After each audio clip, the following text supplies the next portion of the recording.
ദിവസവും വൈകുന്നേരം ഭഗവാൻ ശ്രീകൃഷ്ണൻ വന്നുപോകുന്ന ഒരു സ്ഥലത്തെക്കുറിച്ച് നിങ്ങൾ കേട്ടിട്ടുണ്ടോ? ആ സ്ഥലമാണ് വൃന്ദാവനത്തിലെ നിധിവൻ.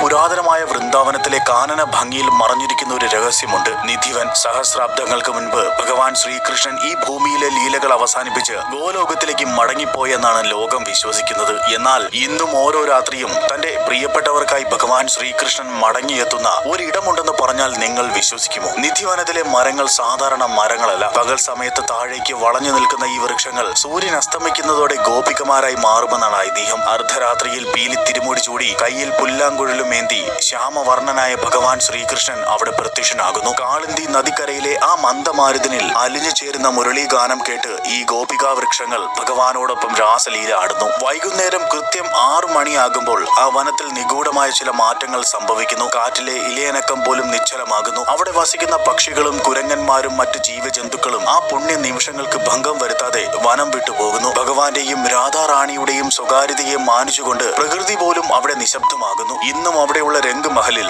രാത്രികാലങ്ങളിൽ ഭഗവാന് വിശ്രമിക്കാനായി ഭക്തർ കട്ടിലും പാലും മധുര പലഹാരങ്ങളും ഒരുക്കി വെക്കാറുണ്ട്. പുലർച്ചെ നട തുറന്നു നോക്കുമ്പോൾ ആ പാൽപാത്രം ശൂന്യമായിരിക്കും. ആ കിടക്കയിൽ ആരോ വിശ്രമിച്ചതുപോലെ ചുളിവുകൾ വീണിട്ടുണ്ടാകും. ഇത് വെറും കഥയല്ല, മറിച്ച് ഭക്തർ ഇന്നും അനുഭവിച്ചറിയുന്ന സത്യമാണ്. ഭഗവാൻ ശ്രീകൃഷ്ണന്റെ ആ ദിവ്യമായ ദർശനം ലഭിക്കാൻ അർഹതയുള്ളത് പരിശുദ്ധമായ ഭക്തിയുള്ളവർക്ക് മാത്രമാണ്. ഭഗവാന്റെ ലീലകൾ കാണാൻ ശ്രമിച്ച പലരും ബോധരഹിതരായും കാഴ്ച നഷ്ടപ്പെട്ടവരായും മാറിയിട്ടുണ്ട്. കാരണം ഈ പ്രപഞ്ചനാഥന്റെ ലീലകൾ കാണാൻ മനുഷ്യ നേത്രങ്ങൾ പോരാ, മറിച്ച് മനക്കണ്ണിലെ ഭക്തിയാണ് വേണ്ടത്. ഇന്നും രാത്രിയുടെ നിശബ്ദതയിൽ നിധിവനത്തിലെ ഓരോ തുളസിയിലെയും മന്ത്രിക്കുന്നത് ഒരേ ഒരു നാമം മാത്രമാണ്: രാധേ കൃഷ്ണ, രാധേ കൃഷ്ണ.